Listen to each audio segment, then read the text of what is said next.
देखो एक बात बताते हैं, बहुत खराब सच है, जिस लड़के को लगेगा उसको 100 में 100 मार्क्स लाना है, उसका कभी रिजल्ट नहीं होगा, स्पेशली कंपटीशन में। ये स्ट्रेटजी बोर्ड में काम करती है। सपोज करो कि आपको 100 नंबर का क्वेश्चन आ रहा है, भगवान उतर जाएगा तो 100 करेगा। इसका सबसे बेस्ट स्ट्रेटजी जानते हैं क्या होता है? इसका ऐसा 50% सेलेक्ट कीजिए कि हमको ये वाला ये टॉपिक हमको पढ़ लेना है, कि ये सारी चीजें हमें नहीं छूटनी चाहिए। क्योंकि एग्जाम में जब क्वेश्चन को एग्जामिनर बनाता है ना, तो उसको ऐसा नहीं है कि पागल है उठा और आके क्वेश्चन बना के चल दिया। उसके लिए भी कुछ रूल एंड रेगुलेशन होते हैं, उसके ऊपर भी कुछ होता है। जैसे स्टूडेंट्स के लिए एक सिलेबस होता है एग्जाम देने का, वैसे ही एग्जामिनर के ऊपर एक सिलेबस होता है क्वेश्चन सेट करने का पैटर्न, जिसमें वो 50% एवरेज क्वेश्चन सेट करता है, जिसके लिए बहुत खास मेहनत की जरूरत नहीं है, केवल सिंसियरिटी की जरूरत है। इसके बाद का जो 30% क्वेश्चन होता है ये टफ होता है, और ये 20% उन्हीं को दिया जाता है जो बहुत होशियार समझते हैं अपने आप को, ताकि उन्हें बर्बाद कर दिया जाए। ये 20% क्वेश्चन किसी कीमत पे आपसे नहीं हो सकता है। लेकिन जिसने यहां सोच लिया, आप कभी कभी देखते होंगे कुछ क्वेश्चन को हम बड़ा सीरियसली बताते होंगे, किसी क्वेश्चन को बता के इग्नोर कर देते हैं, अरे हटा यार। जानते हैं किसको?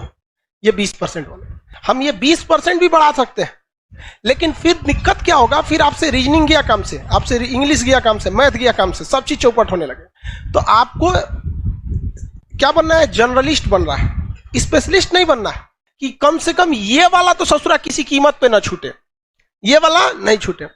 रिजल्ट यही दिलाता है, इसको कभी नहीं देखना है।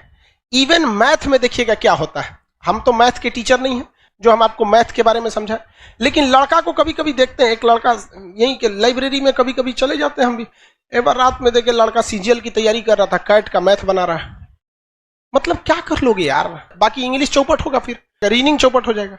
तो कभी भी आप अपने आप को ओवर एडवांस मत समझिए। आप में से भी कुछ लड़का और कुछ लड़की ओवर एडवांस होते होंगे सब, तो किस में जाता है सब? ये 20% में। ओकरा उसका रिजल्ट नहीं चाहिए, उसको क्या चाहिए? टॉप करना है। यूपीएससी में एक लड़की थी श्वेता सिंह करके, ऐसे वो पीटी एग्जाम के कट ऑफ से केवल 1 नंबर ज्यादा पाई थी और टॉप में चल गए सब। बहुत से ऐसे, केवल टीना डाबी या श्वेता सिंह का एग्जाम्पल नहीं, ऐसे हजारों के एग्जाम्पल मिले कि कट ऑफ से केवल कितना नंबर, 1, 2 या 3 नंबर ज्यादा, और उसके बाद जब ओवरऑल मेंस का आया तो पूरे ऑल ओवर इंडिया में चले गए। तो ये ऑब्जेक्टिव में आपको ये डिसाइड रखना है कि कुछ ऐसे चीज रखिए कि जो हमसे भगवान भी नहीं छीन सकता है। कौन सा? ये 50% वाला। ये 50% आपसे पढ़ाई मांगता ही नहीं है, केवल सिंसियरिटी मांगता है। हम जितना पढ़ा रहे हैं, आप घर जाके उसको सरसरी निगाह से 10 बार देखिए। सब लोग को समझा रहे हैं, रिजल्ट नहीं, बहुत कम हम इस सब पे चर्चा करते हैं। आते होंगे, देखते होंगे कल कहां तक पढ़ाए थे, चल दिए आगे।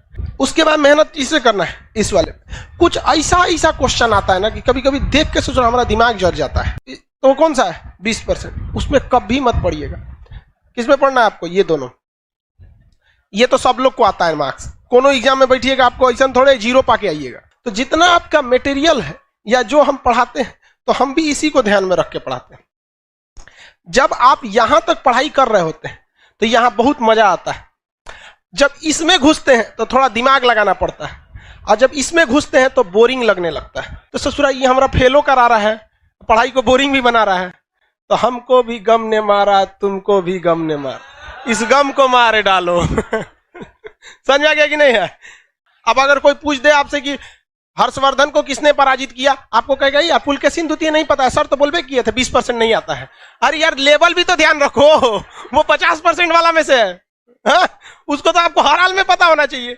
तो ये नहीं कि नहीं आ रहा है तो सबको 20% वाले में डाल दे, उसका एक लेवल होता है। अब वो आप भली भांति समझ जाएंगे, पता ही नहीं चलेगा तो कौन चीज है यहाँ। जैसे पूछेगा हर्षवर्धन के समय आसाम का राजा कौन था, का मतलब बनता है। अगर आप इस क्वेश्चन को बनाते हैं तो जेन्युइन बात है कि अगर पूछ दिया कि हर्षवर्धन के समय आसाम का राजा कौन था, तो इसकी भी संभावना है वो पूछेगा उस समय म्यांमार का राजा कौन था या फिर दक्षिण भारत का राजा कौन था। तो अगर ऐसे क्वेश्चन को पकड़ेंगे तो फिर लपेट लीजिए पूरा अच्छा से।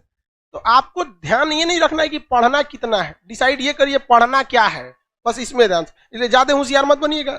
आप अक्सर देखे होंगे लॉज में उसी का रिजल्ट होता है जिसपे लोग कहते रहे करो हो गया, क्योंकि वो 20% वालों को ऐसे ही भगा दिया जैसे यूट्यूब पर अपनी एड को स्किप कर देता है। आए क्वेश्चन उठपटांग, हर्षवर्धन के चाचा का ब्याह किस रानी से हुआ था? हटाओ सोचा तूने कि चाचा से क्या मतलब है।